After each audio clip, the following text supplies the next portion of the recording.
بسم اللہ الرحمن الرحیم۔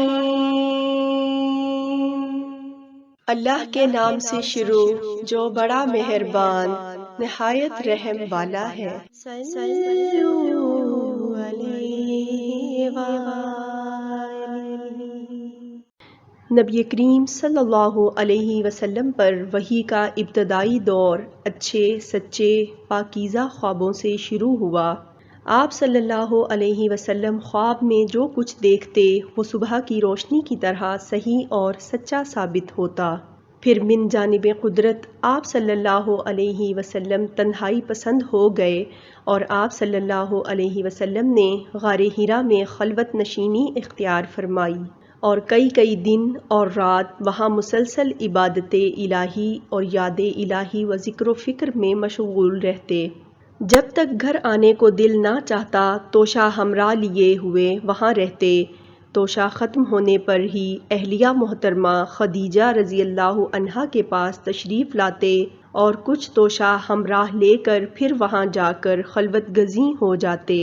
یہی طریقہ جاری رہا یہاں تک کہ آپ صلی اللہ علیہ وسلم پر حق منکشف ہو گیا اور آپ صلی اللہ علیہ وسلم غار حرا ہی میں قیام پذیر تھے کہ اچانک جبرائیل علیہ السلام آپ صلی اللہ علیہ وسلم کے پاس حاضر ہوئے اور کہنے لگے کہ اے محمد پڑھو۔ آپ صلی اللہ علیہ وسلم فرماتے ہیں کہ میں نے کہا کہ میں پڑھنا نہیں جانتا۔ آپ صلی اللہ علیہ وسلم فرماتے ہیں کہ فرشتے نے مجھے پکڑ کر اتنے زور سے بھینچا کہ میری طاقت جواب دے گئی، پھر مجھے چھوڑ کر کہا کہ پڑھو۔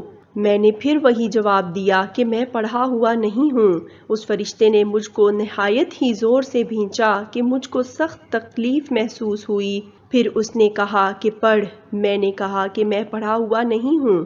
فرشتے نے تیسری بار مجھ کو پکڑا اور تیسری مرتبہ پھر مجھ کو بھینچا، پھر مجھے چھوڑ دیا اور کہنے لگا کہ پڑھو اپنے رب کے نام کی مدد سے جس نے پیدا کیا اور انسان کو خون کی پھٹکی سے بنایا۔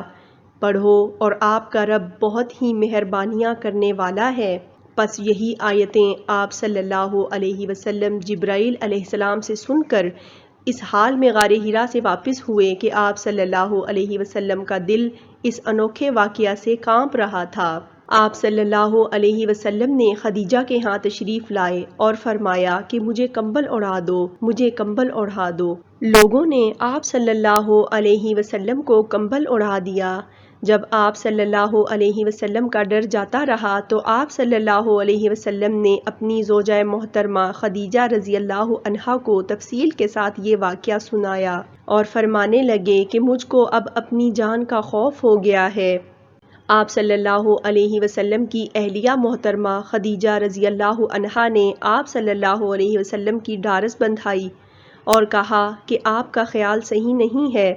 اللہ کی قسم آپ کو اللہ کبھی رسوا نہیں کرے گا۔ آپ تو اخلاق فاضلہ کے مالک ہیں، آپ تو کنبہ پرور ہیں، بے کسوں کا بوجھ اپنے سر پر رکھ لیتے ہیں، مفلسوں کے لیے آپ کماتے ہیں، مہمان نوازی میں آپ بے مثال ہیں اور مشکل وقت میں آپ امر حق کا ساتھ دیتے ہیں۔ ایسے اوصاف حسنہ والا انسان یوں بے وقت ذلت و خواری کی موت نہیں پا سکتا۔ پھر مزید تسلی کے لیے خدیجہ رضی اللہ عنہا آپ صلی اللہ علیہ وسلم کو ورقہ بن نوفل کے پاس لے گئیں جو ان کے چچا زاد بھائی تھے اور زمانہ جاہلیت میں نصرانی مذہب اختیار کر چکے تھے اور عبرانی زبان کے کاتب تھے۔ چنانچہ انجیل کو بھی حسب منشائے خداوندی عبرانی زبان میں لکھا کرتے تھے۔ وہ بہت بوڑھے ہو گئے تھے یہاں تک کہ ان کی بینائی بھی رخصت ہو چکی تھی۔ خدیجہ رضی اللہ عنہا نے ان کے سامنے آپ صلی اللہ علیہ وسلم کے حالات بیان کیے اور کہا کہ اے چچا زاد بھائی اپنے بھتیجے کی زبانی ذرا ان کی کیفیت سن لیجئے۔ وہ بولے کہ بھتیجے آپ نے جو کچھ دیکھا ہے اس کی تفصیل سناؤ۔ چنانچہ آپ صلی اللہ علیہ وسلم نے از اول تا آخر پورا واقعہ سنایا جسے سن کر ورقہ بے اختیار ہو کر بول اٹھے کہ یہ تو وہی ناموس ہے جسے اللہ نے موسیٰ علیہ السلام پر وحی دے کر بھیجا تھا۔